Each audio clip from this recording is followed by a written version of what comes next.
Thank you very much.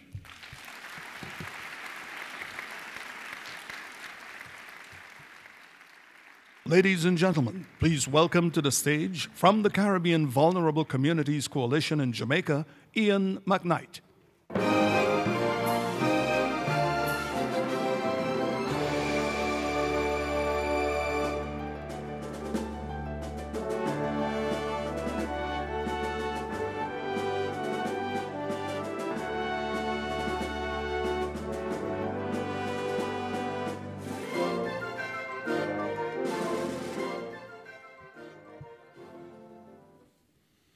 I'm not going to do this alone, and I insist that June and Peter Carr join me on stage in this tribute to their son, Robert Carr.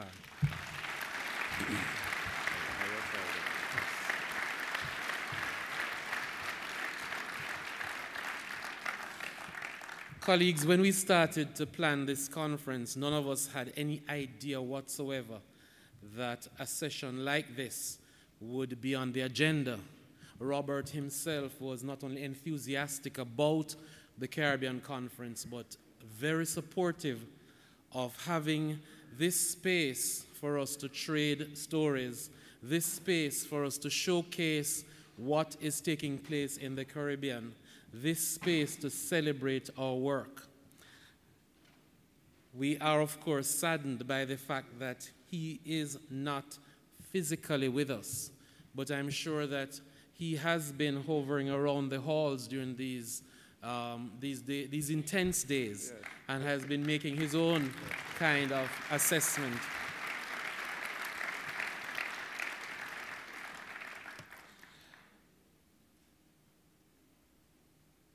June and Peter Carr, in their own right, have been extremely supportive of the cause.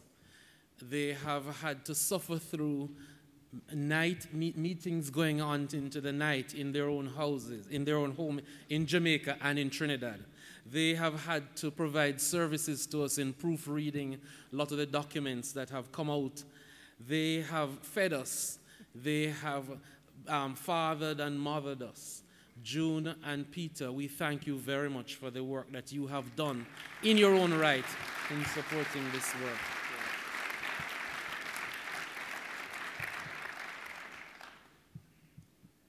And so many of us know that Robert, I think I can get this thing going, was born to these two people, Peter from Trinidad, June from Jamaica. And although he was born in Trinidad and spent a lot of his time in Jamaica, his education spanned both countries and also beyond, because he went to do postgraduate work in the United States of America. Robert held 9 degrees, a total of 9 degrees, the last one being a degree in social work, because he felt he needed to place himself in a position to understand exactly what the communities we'll talk about, the communities were experiencing. He claimed world citizenship, and many of us know of the work he has done on the international arena. His name and his work have transcended the borders of the Caribbean and of certainly Jamaica and Trinidad. His work, as I've said, has had a local flavor, not only in Jamaica, working with organizations, some of which include Jamaica Aid Support for Life, Sistering Theatre Company, the University of the West Indies, but also in Trinidad with Donna at FPAT, with our colleagues at Friends for Life, and in several of our different countries in St. Lucia with the AIDS Action Foundation, and in Suriname with Suriname Men United and Double Positive. In his regional work, he collaborated with CARIC, with UNAIDS, with CRN+. He was a strong supporter of the work done by UNIFEM with its own focus on women and girls, with the Caribbean Harm Reduction Coalition and several other regional bodies. And then, of course, we know internationally that he was not only well known in UNAIDS in its headquarters, but also made many of a strident appeal there for regional focus. ICASA, which was his last job, also gave him an opportunity to collaborate on an international basis. And we could name entities like the Commonwealth Secretariat and the MSM Global Forum as a part of his international work. I ask us to focus on some of the ingredients that made Robert's work outstanding and that made him a successful leader in the region. Among other things, he fought for an evidence-based component to work. So in that regard, he spent time, quality time, with the populations he lobbied for. He spent time finding out what the issues were, how this was impacting people on their lived day-to-day, on a lived day-to-day basis. He documented that in many regards, and we'll talk about some of that that's available to us today as a part of his legacy. I am highlighting as a part of his fearlessness his encounter, for example, when one night when working with some of the outreach workers on the streets of Jamaica, and the police came down on him, of course, thinking that he was soliciting from the sex workers. He stood his ground and insisted that he had a right to be there. He had a right to be giving them the kind of information that they needed. That, for me, is just a tip of the iceberg about the fearlessness with which Robert worked, and his commitment to the populations, not just talking on behalf of, but his commitment in going the full length, in standing with, in times when people were, families were ravaged because a family member either died or somebody was killed. Robert made it a part of his duty to be there, to go not only to hospitals, but also to go to the police station, to be one of the gatekeepers present there with our populations as they went through some of these encounters. Colleagues, Robert's work must be remembered as focusing on all vulnerable populations. Some of them are listed here. You and I know some of them. So, for example, with people living with HIV, he had a burning passion for the work Yolanda and Suzette had to face with CRN Plus in working with people living with HIV. And Rachel's work, as an example, in Grenada was very near and dear to him, and he gave a lot of support to that. With sex workers, he not only worked with the late Juanita Altenberg in Suriname, but helped Miriam with her work, and that work led to the formation of the Caribbean Sex Work Coalition. With gay, lesbian, bisexual, and transgender groups, Robert was also very present and very active. His work with the transgender community is what I will focus on here and now, because the experiences of Vicky here in Nassau, Nairobi in the Dominican Republic, or Mia in Belize, burned him, were at the core of his heart, and led him to help in the formation of what is now the Trans in Action, the Caribbean group of transgender persons. And with young people, he particularly focused on the unattached youth, those who fall between the cracks many times, those who are not a part of a lot of the formal programs that we have. So Hope for Children and Children First and Ashe in Jamaica were dear to his heart. And in the Dominican Republic, the work being done by Cohen with youth also stood out as some of the groups, some of the entities with which he worked.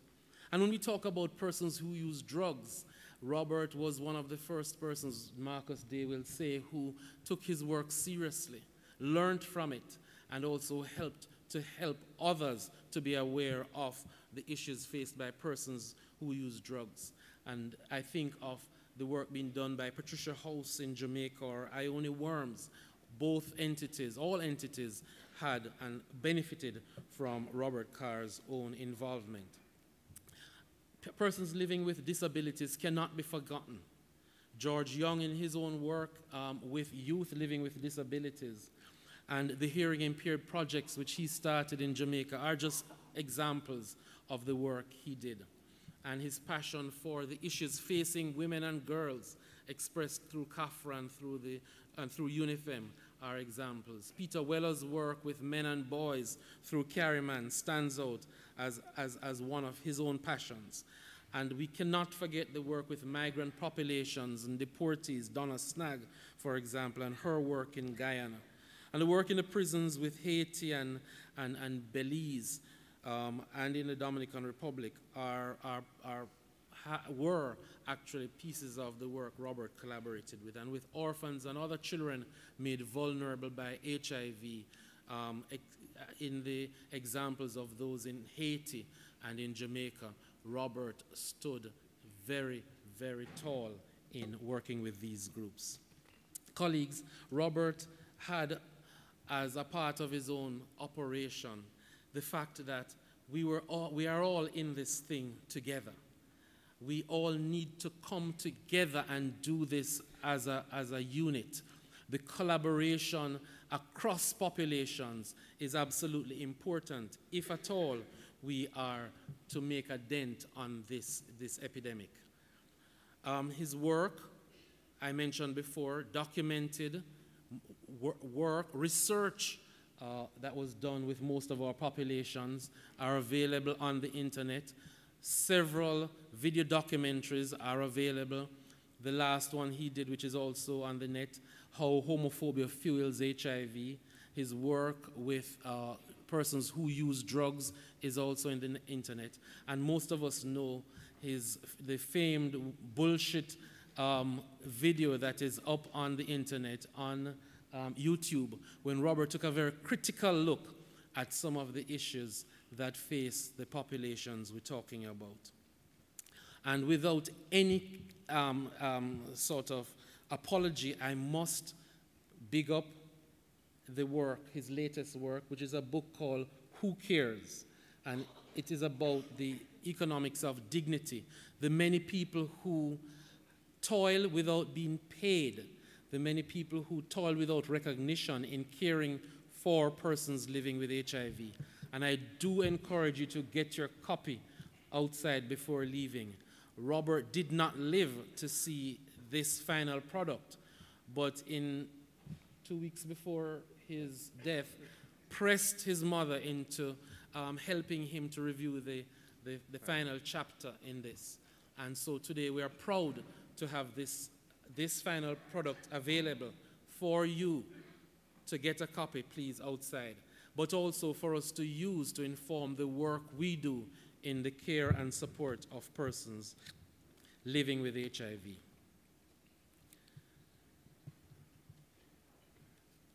So his legacy is one that has perhaps 4 interrelated but outstanding components. One is that Robert felt very, very, very strongly that we are all provided with what he called a wonderful opportunity to work together, to advocate together, and to advocate on each other's behalf.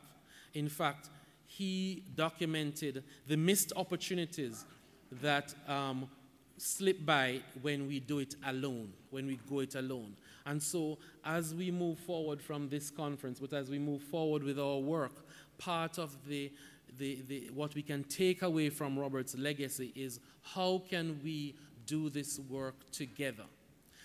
The human rights approach is one that cannot we simply cannot do without incorporating a very strong human rights approach in our work.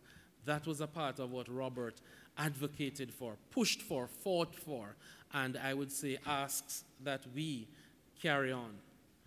He was very clear that if we allow one atrocity to go through the door, then we are allowing atrocities for all populations. If we turn a blind eye to one group that we categorize or that are categorized as disposable communities, then we are opening the door for all populations to be treated in the same way. And he was big on us addressing the vulnerability factors.